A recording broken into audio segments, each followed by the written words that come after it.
तो भाई जो तुम लोग सोचते हो कि यो एक पंचायत करके ही ये मीटर थम जाएंगे, तो दिखे नू तो थमने नहीं। जो भी कार्यकर्ता, जो भी किसान गांव दर गांव जब ये मीटर लगाने आवे, अगर धारे पीछे आके लगा दे तो झाड़ू को पाड़ के मीटर को बिजली घर में दिया, मुकदमा झेल लियो पर मीटर ना झेल लियो। मुकदमा तो झिल सके, मीटर नहीं झिले।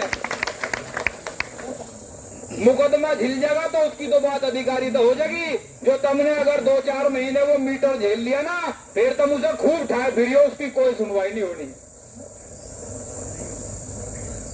ये पंचायत मुख्य रूप से मुद्दे तो बहुत है किसान के, लेकिन ये मुख्य रूप से पंचायत मीटर के विरोध में है।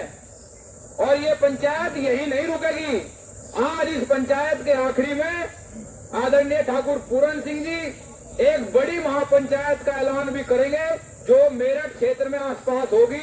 और लगातार पंचायतें चलती रहेंगी जब तक ये मीटर का आंदोलन या मीटर के लिए सरकार से वार्ता होकर ये खत्म नहीं हो जाता। बशर्ते आप सबको सहयोग करना पड़ेगा। सहयोग आपको पूरा करना पड़ेगा। आपके सहयोग के बिना ये मामला बिल्कुल बढ़ नहीं सकता। जब यहां तक पहुंचे हैं तो मैं 1-2 बिंदुओं पे और आपसे बात कर लूं। ये सब गन्ना बहुल्य क्षेत्र है, सब गन्ना बहुल्य क्षेत्र तो है। बागपत भी, बागपत वाले ना हाथ जा रहे ना हूं कर रहे, पता नहीं क्या मामला हो रहा है। मतलब बागपत भी गन्ना बहुल्य क्षेत्र है। पश्चिम उत्तर प्रदेश पूरा गन्ने पे आधारित किसान है मुख्य रूप से। गन्ने की इस समय आखिरी में आकर 2 बड़ी जटिल समस्या हो जा, जिनकी तरफ ध्यान भी नहीं जा पाता।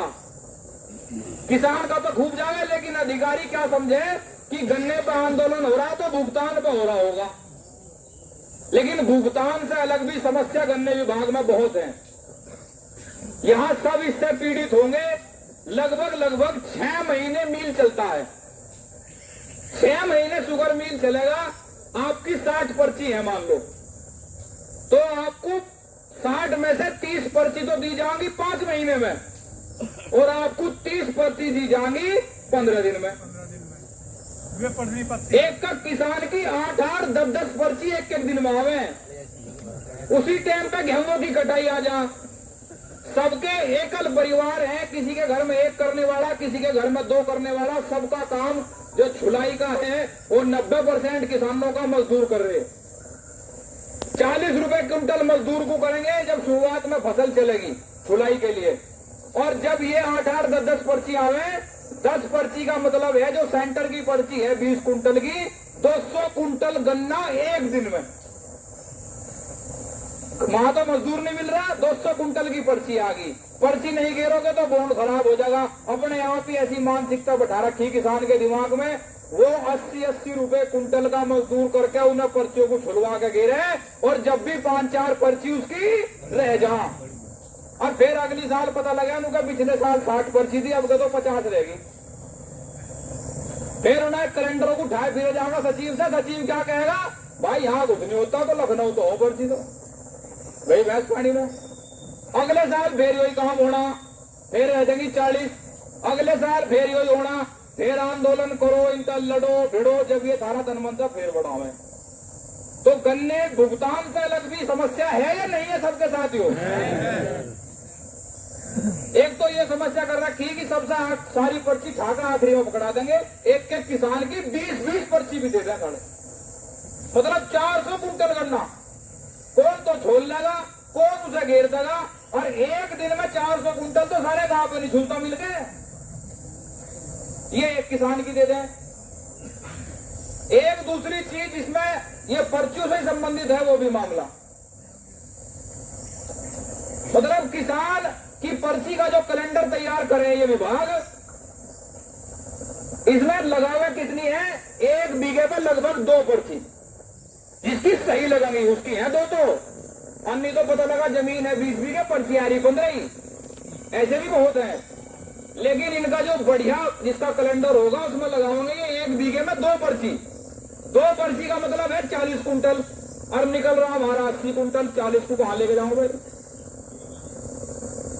फिर उस 40 को हम क्या करेंगे, चरखी पे, कोल्लू पे 200 रुपए के भाव में, 225 के भाव में जबरदस्ती भेड़ेंगे भाई ले ले। ये तो मिल में तो 40 कुंटल की पर्ची दे रखी। ये तो 1 बीघे का 40 कुंटल है, जिसके 20 बीघे है उसका गन्ना 40 कुंटल के हिसाब से उस गन्ने को फिर वो कहीं कोल्लुओं पे डाल लेगा, कहीं चरखी पे डाल लेगा। मतलब जो भुगतान उसे मील से लेना था अपने गन्ने का, वो उसका आधा तिहाई कोल्लुओं पे से लेकर अपने घर को आ जा।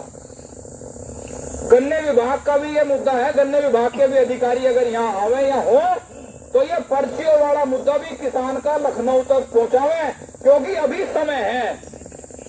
अभी मील अक्टूबर में चलेंगे, अभी कहीं नहीं आ बता रही, लेकिन अभी से ये करना चाहे तो ये वहां से इसे करवा के सीजन से पहले पहले इसका लाभ किसान को मिल सके।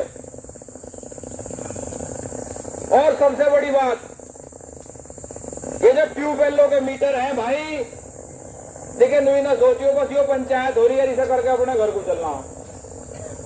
मीटर जिसके लगे हो उसका बूझ लियो, हमारी बात तुम्हें ना ज्यादा बढ़िया लग रही हो तो जिसके लगे वो नु सोच रहा, जो जिसके भिड़ जा उसके भिड़ जा, पर मेरे तो हट जा।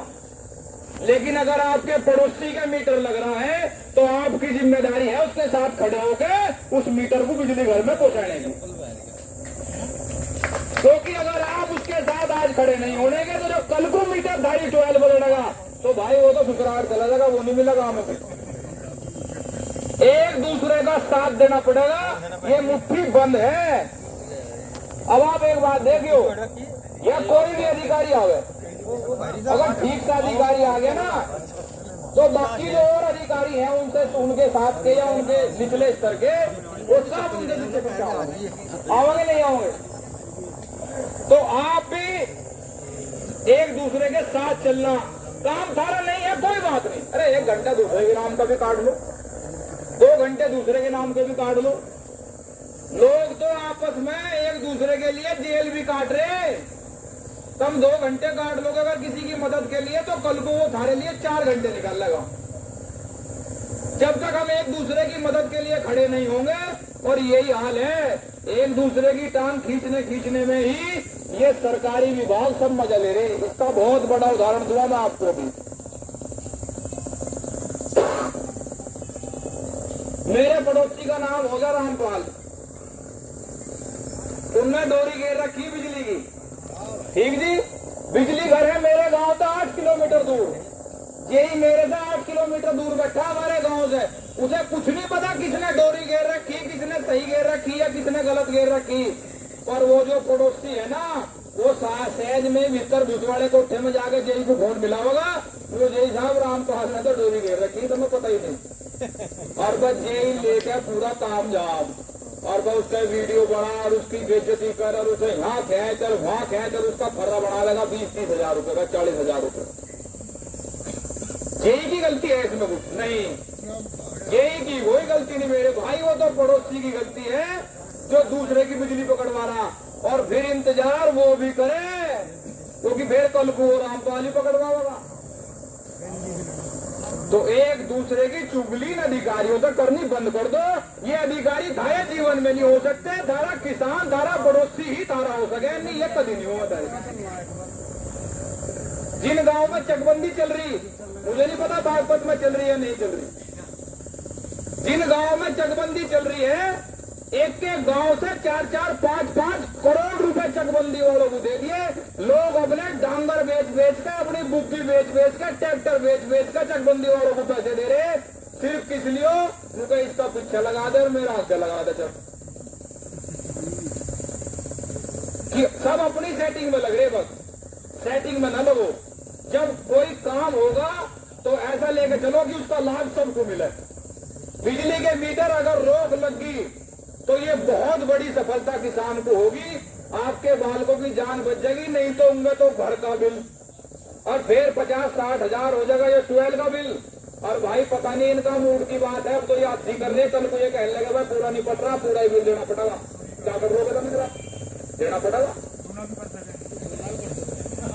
सरकार से लड़ने के लिए सरकार ना कोई बढ़िया होती ना कोई घटिया होती, सरकार से हमें अपनी आवाज सरकार तक पहुंचानी है।